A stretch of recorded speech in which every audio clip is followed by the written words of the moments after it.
The RTX 4070 Ti is one of the most powerful gaming graphics cards for 1440p resolution and even 4K depending on the game and settings. However, if you have a 1080p monitor, should you actually buy this GPU or is it an overkill? And also, does it make sense to buy this 4070 Ti at all for any resolution? You see, the answer is not so simple due to many reasons that I will be talking about in this video. So if you have a 1080p monitor and you are thinking of going with the RTX 4070 Ti, or maybe you already have this graphics card and you are searching for the right monitor, then you came to the right video. And also, if you need personal PC help and you want me to help you out setting you up with the right PC build or Prebuilt PC or monitor or laptop, then you can ask me with the top link in the video description. My name is Valentino. That being said, let's start. First of all, with this video, I want to answer 3 questions. The first one and the most obvious one, should you pair the 4070 Ti with a 1080p monitor? And then if not, what is the perfect monitor for this 4070 Ti?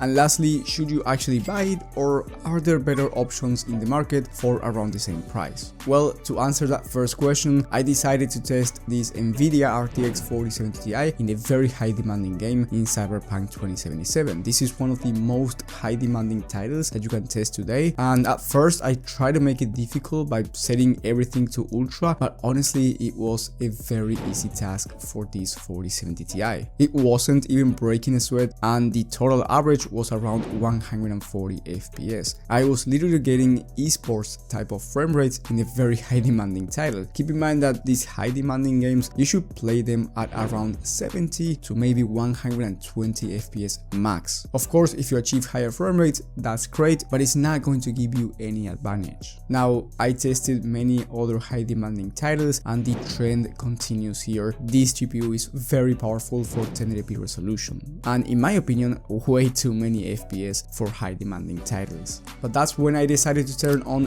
ray tracing, which is a feature that's going to put this graphics card finally into real work, and because of this, the GPU was working harder and the FPS average in Cyberpunk 2077 was around 70 FPS, which is still amazing by the way, and it's a very playable experience. So if you want to turn on ray tracing ultra, then 1080p might make sense. Just bear in mind that I couldn't notice the difference between ray tracing on and ray tracing off, at least from my human eyes. Maybe if we compare it side by side, we can notice some differences, but honestly, when I was testing it, I just couldn't notice the difference. However, the takeaway here is quite clear. If you will be playing just on ultra settings, you will be achieving very high FPS, in my opinion an overkill, but then if you turn on ray tracing, it's not going to be an overkill and the performance is going to be amazing. Then in Fortnite performance mode, which is an esports game where you're supposed to get high frame rates, I was able to average around 400 FPS, so very high frame rates, but keep in mind that this title and other esports games like Valorant or CS2 demand more of your CPU than those high demanding titles like Cyberpunk 2077. And even though I have a very decent CPU in the i5-13600K, you can achieve way higher frame rates if you have something like a Ryzen 7 9800X3D or 7800X3D, or if you can't afford those, going with a Ryzen 7 9700X or 7700X will give you faster performance than the i5-13600K. That being said, if you want to play the most popular esports games and you have a decent CPU at least, I wouldn't recommend you going with a monitor any lower than 1080p 360Hz. So to answer that first question, pairing the RTX 4070 Ti with a 1080p monitor might not be a bad idea after all, depending on what you are trying to achieve. If you play high demanding games and you don't care about ray tracing at all, you're just not going to turn on ray tracing, then I'd recommend you going for a 1440p monitor for you to achieve a higher picture quality, which is what you're looking for anyway when you're playing these high demanding games like Cyberpunk or Hogwarts Legacy or Red Dead Redemption 2. You're not looking for the highest frame rates here, you're looking for the best visual experience while having a smooth level of gaming performance. And as I said at the beginning, the 4070 Ti is one of the most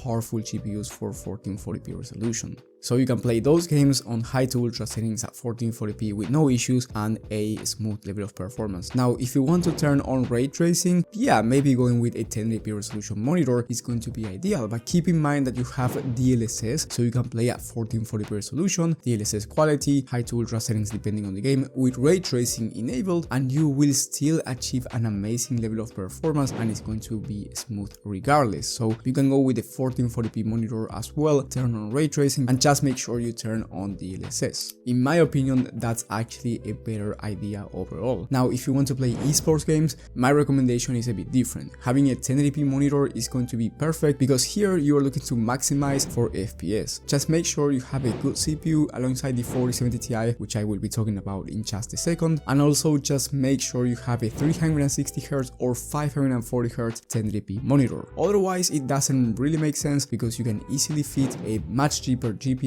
and still achieve over 144 or over 240 FPS on average, so you can fit a 240Hz or 144Hz 1080p monitor.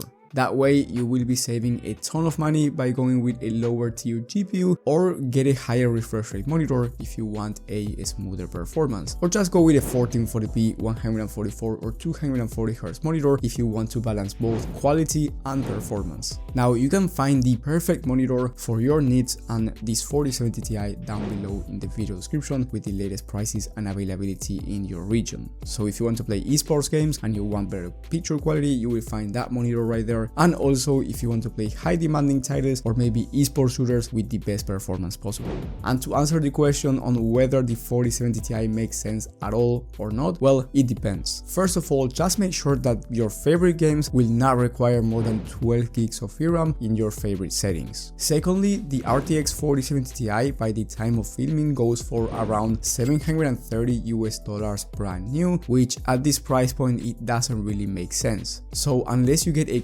crazy good deal on the used market for around $550, then I wouldn't recommend it. By the way, I've never seen a 4070 Ti at $550, but if somehow you're able to grab that deal, then go ahead and buy this GPU. However, if you want to buy a brand new for $100 cheaper, you can get the 7900 XT from AMD, which is actually faster, has more VRAM, and is cheaper, so it's much better in terms of value for gaming. And if you don't want to go AMD, you must go Nvidia. I completely understand that, but in that case, I recommend you spending around $50 more and getting the 4070 Ti Super, which has 16 gigs of VRAM, so it's way more future-proof for any resolution. And if you must go Nvidia but you can't afford the 4070 Ti Super, then your next best option is going to be the RTX 4070 Super, which goes for around $600, so $130 cheaper than the 4070 Ti, will achieve very similar level of gaming performance, just slightly slower, but it's more power efficient. So more power efficiency, slightly slower performance, and a much cheaper price. So in conclusion, the 4070 Ti in my opinion is an overkill for 1080p high demanding games, high to ultra settings with no ray tracing enabled, but it's not an overkill if you want to play esports games and you want to achieve the highest frame rates possible if you pair it with the right CPU and if you get the right refresh rate monitor. Now, unless you get a crazy deal on the used market for around $730, I wouldn't buy this GPU and I would buy one of the others that I've mentioned, which I will link down in the video description as well. And don't get me wrong, I got the 4070 Ti since day one and I actually like it. I've never had any issues with this graphics card for content creation or gaming. Definitely has a place in my heart, but for most people it doesn't make sense to buy this one brand new. Remember, most graphics cards are not bad products. It all comes down to pricing and competition.